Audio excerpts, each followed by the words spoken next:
Today's December 5th, 2019, and on today's Daily Cap, we're discussing the city of Philadelphia getting swept. Oof. Big sacking in the Premier League happening we have to discuss, and as well, we found out the two matches that will kick off the Philadelphia Union season. But guys, I'm in Parcero Philly, uniting all through sports and culture here in the beautiful city of Philadelphia, and today we are going to discuss my Daily Cap. So sit back and hang tight, because you don't want to miss this, guys. Let's get this started. Yeah! Alright guys, if this is the first time you're tuning into my channel, or if you're returning back, I just want to say thank you for tuning in. I really appreciate it, and we are trying to grow at Parcero Philly in the Philadelphia sports landscape here, and I could really use your guys' help to grow here. Help me out by liking this video, subscribing to this channel, hitting the bell button for notifications, as well as sharing this video and this channel. But guys, we have a lot on the docket today. But first off, what I wanted to discuss is the Philadelphia 76ers. We took a little trip down south to Washington, D.C. in our nation's capital, face off against the Washington Wizards. And going into this game, guys, we had a 10-game losing streak down in Washington. Yes, a 10-game losing streak down in Washington. Now, I know Washington's had some alright teams in the last 10 matches. Obviously, the best team was when they had John Wall, Bradley Beal, and Paul Pierce. But to not have won a game down in DC since 2013, my God, what the hell? It's literally the whole Brett Brown has never won down in DC. That is crazy to think, because he, despite some of the bad losses we've had in the last decade, we've also had some pretty good wins as well. So, heading into this game with the Washington Wizards, we were on a 4-game winning streak. And, quite frankly, we were looking good. And I don't know if we left our heads back in Philly when we hopped on the train down to DC. But, losing this game 119 to 113 is, quite frankly, unacceptable. This is a Washington Wizards team that's only had 6 wins on the season. And you've been one of the best teams in the NBA. And, quite frankly, this to me felt like Sunday Eagles game when we lost to the Miami Dolphins, a team that we were clearly better than, a game that we should have won. But Miami straight up wanted it more. They came prepared to play, and it seemed like the Washington Wizards took on the similar mentality that the Miami Dolphins took on when they faced us. They did not care who the hell we were. This is a new Washington Wizards team. This is a scrappy team led by Bradley Beal. And they took it to us for all 4 quarters. And going into halftime, we were down by 10 points to the Washington Wizards. Now, I'm not going to lie to you guys. You guys know me well. I don't really care much about the NBA today. In today's NBA, I really don't care much for it. I know the game of basketball. I grew up playing the sport. I'm really familiar with it, but today's NBA really doesn't excite me like it once was. So I really did not know who the hell was on this Washington Wizards lineup besides Bradley Beal. But let's look at this lineup here. The Wizards were putting out Maurice Wagner. The only Wagner I know is my left fullback, Kai Wagner, okay?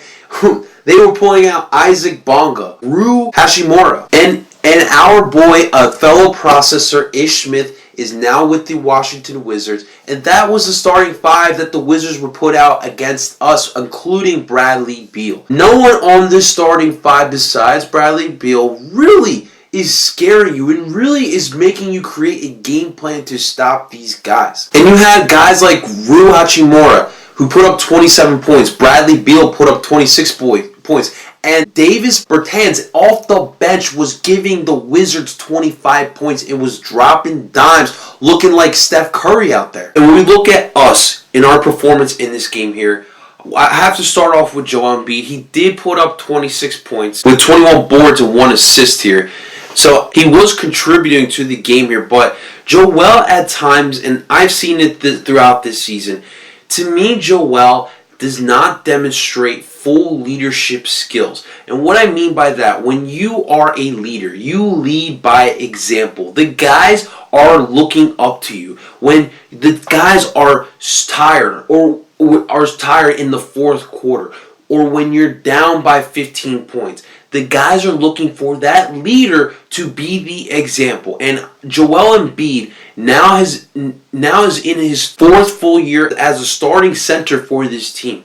You need to set the example. You need to hustle on plays. You need to be that force, that bull throughout the 4 quarters and lead by the example. And he would have 8 turnovers in this game, and that would be crucial for us. Moritz Wagner would get the best of JoJo at times in this game as well. Wagner, a center who half of us have never even heard of, was able to get to JoJo. Ben Simmons as well would have his turnover issues as he had 7 turnovers, but he would also put up 17 points, notching the double-double.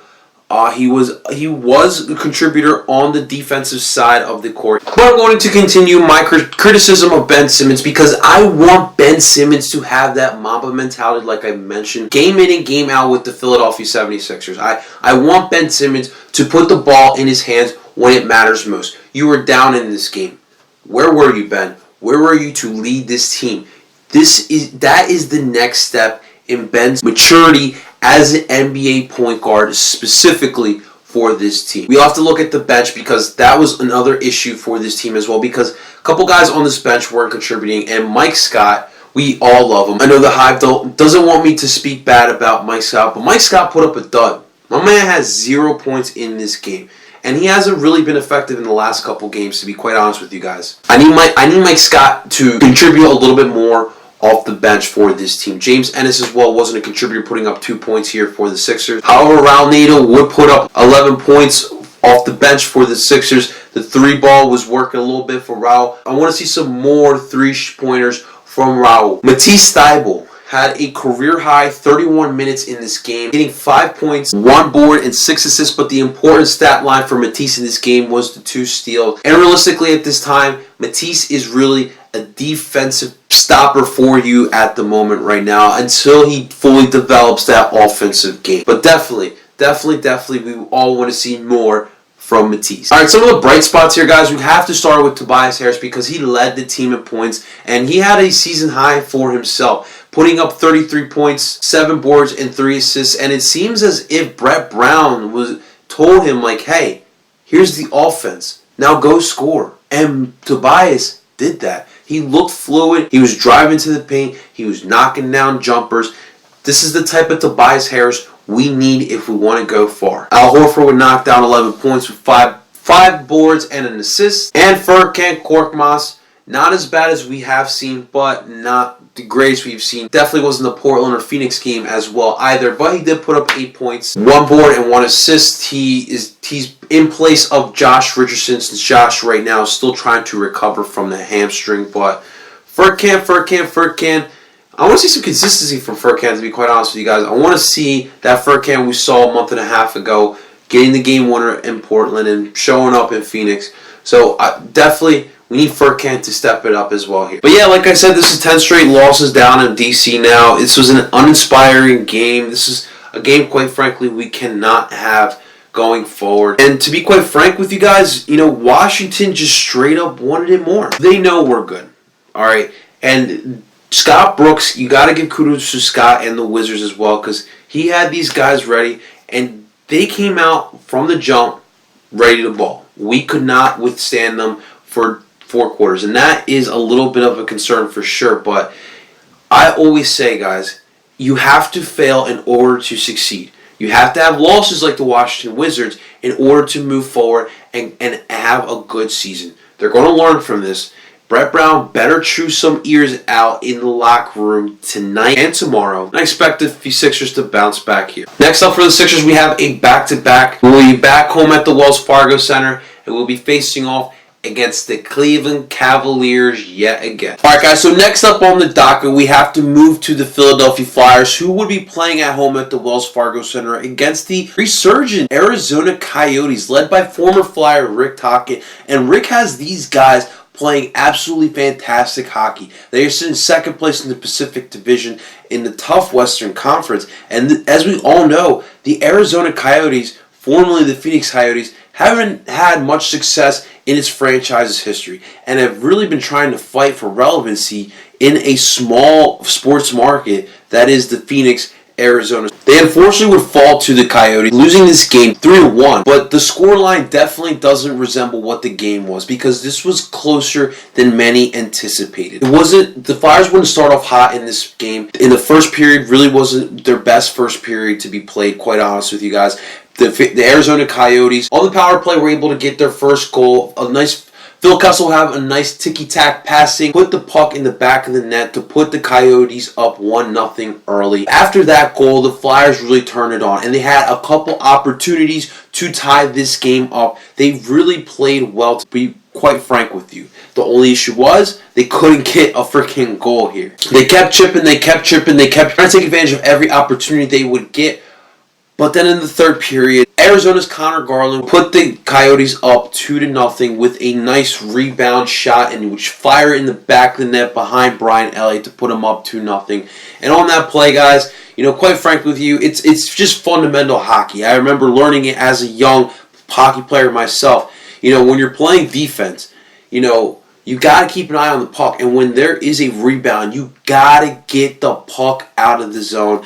They failed to do that, and Garland would take advantage of it and put the rebound in the back then. That would put the Flyers up 2-0, and that kind of took the air out of a lot of Flyers fans because they were playing so well up to that moment. And for a lousy rebound to just go in the back of the net was definitely a vibe killer. With under 4 minutes left, Vigneault gambled a little bit and took Brian Elliott out for a play. And with the man advantage, the Flyers were able to get a goal back off a nice Matt Niskanen long shot, and would find the back of the net to cut the deficit in half there. Unfortunately, there just wasn't enough time, and Phil Kessel will put the empty netter in net to seal the victory for the Yotes, winning this game 3-1. Quite frankly, guys, obviously our 5-game winning streak is over, and that sucks for sure. But the Flyers did not play bad in this game. They really gave it their all. They fought hard for the 3 periods, even though the first period didn't really go their way. But the Arizona Coyotes, you really got to give kudos to. This is a really disciplined, hard-working, fast team, and Rick Tocchet really is doing a fantastic job with these guys. One of the issues as well is that they had 4 power play opportunities and were 50% on those power plays. Got 2 goals off power plays, and it's crazy because the PK unit for the Flyers this season has been so much improved than years past. And in this game, the power play unit, the power killing unit, really got taken advantage of, and that really was the difference in this game here. The Yotes taking advantage of those power plays. And honestly, there really isn't crazy talent on this team outside of Phil Kessel, but they play so well together. They are fast and they hustle hard, and that is the main reason why the Coyotes are sitting in second place in the Pacific Division. And we also have to talk about goaltender Darcy Kemper, who played lights out hockey. He was a big reason why they won this game. He would see 29 shots and have 28 saves, and really was such a pest for us. Again, I've talked about this line before, but the Scott Lawton, Kevin Hayes, and Joel Farabee line really is a line you can't break up right now. It is, to me, the hardest working line out of the 4 pairings right now. And these guys had opportunities in this game as well. And Joel Farabee,